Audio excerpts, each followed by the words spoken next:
সংসারে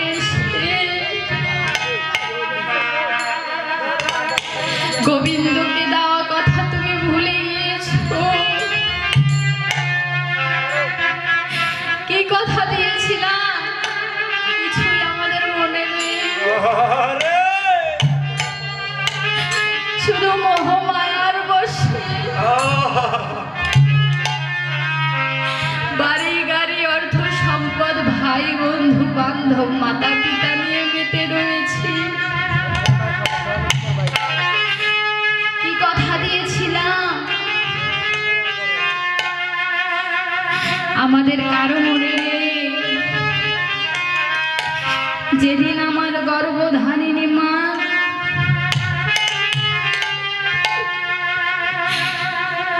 সপ্তম মাসে স্বাদ খেয়েছিল, সেই গর্ভধারিণী মায়ের গর্ভে আমার অনাদি রাধে গোবিন্দ এসে আজ ভক্তের মনোবাসনা পূর্ণ করবে বলে সেই ভক্তের চরণ কমলে এসে বসেছিল।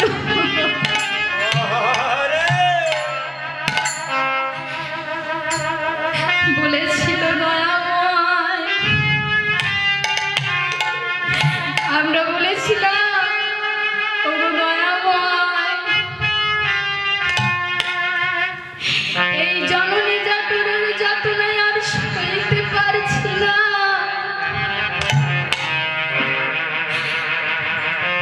তুমি আমায় ওই ধরার বুকে একবার নিয়ে চলো। সেই ধরার বুকে গিয়ে আমি সদা সর্বদা তোমার নাম গুণগান করিব।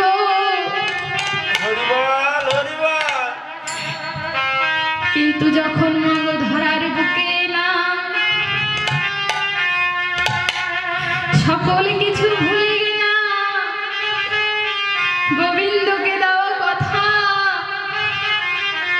আর আমাদের কারো মনে নেই। 84 লক্ষ জনি ভ্রমণ করে এমন সাধে কৃষ্ণ ভজনে দুর্লভ মনুষ্য জন্ম পেলাম, কোনদিনও হা গৌর প্রাণ গৌর বলে কাঁদলাম না।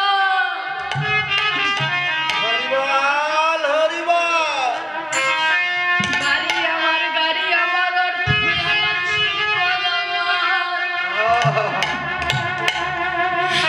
স্ত্রী আমার পুত্র আমার বন্ধু আমার বান্ধব আমার,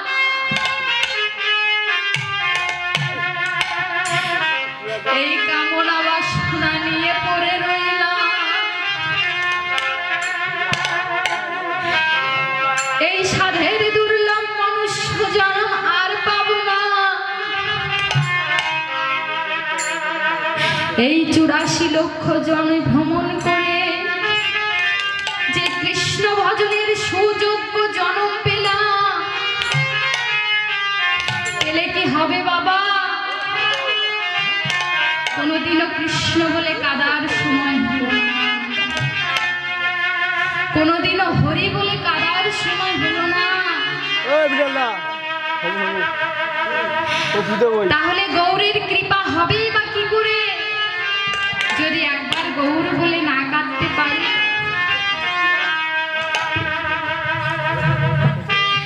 এই জাগতিক জগতে যেমন সন্তান কাঁদিলে মা কোলে তুলে নেয় না,